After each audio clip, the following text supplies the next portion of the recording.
a good signing, isn't it? I think for both. For Bayern Munich and certainly for Coutinho, who needed a change of scenery.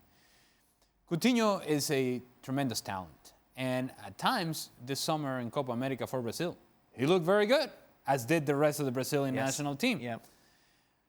But it's not the player that we have seen with Barcelona.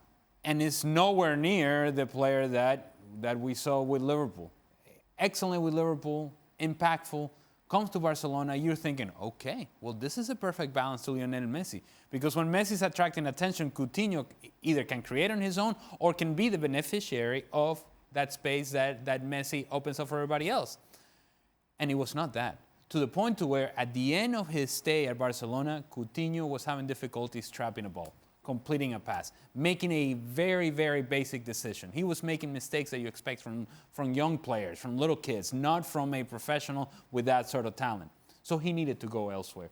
And Bayern Munich are getting a player that, if he recovers his confidence and he gets into a comfort level where he can display that talent, a guy that can break people down in 1v1 situations, a guy that can create for himself, can create for others, can score from distance, can play many different positions, has flexibility to his game.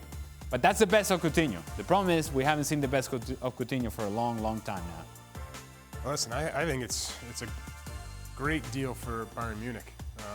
For Barcelona in the short term, I also think they got what they wanted. They wanted a player that, as Ali was saying, didn't perform up to the qualities that they bought him for. I think a large part of that is because you have a player like Messi there.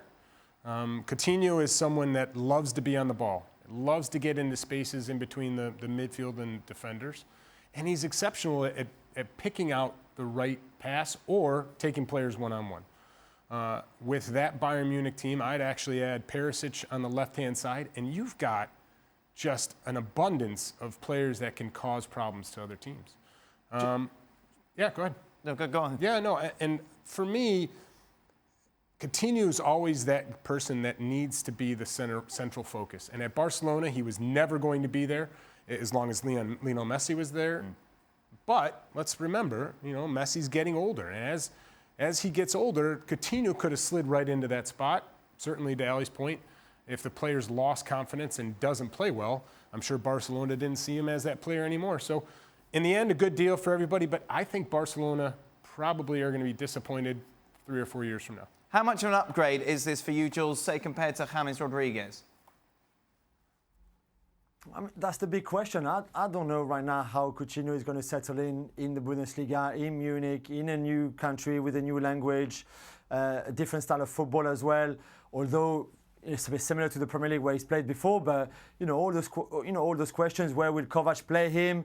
How will he be accepted by the dressing room? Especially if, for example, his rival pushes Thomas Müller on the bench, for example, and he takes Thomas Müller's position in the team. So it's fascinating, I think, to see in the next few weeks and few games how he will settle in there, how he will do, how will he play. Will we get back to the good Coutinho, or will we get the one at Barcelona? It's a huge season for him. But on paper, I agree with the boys. It looks like a very good deal for all the three parties involved.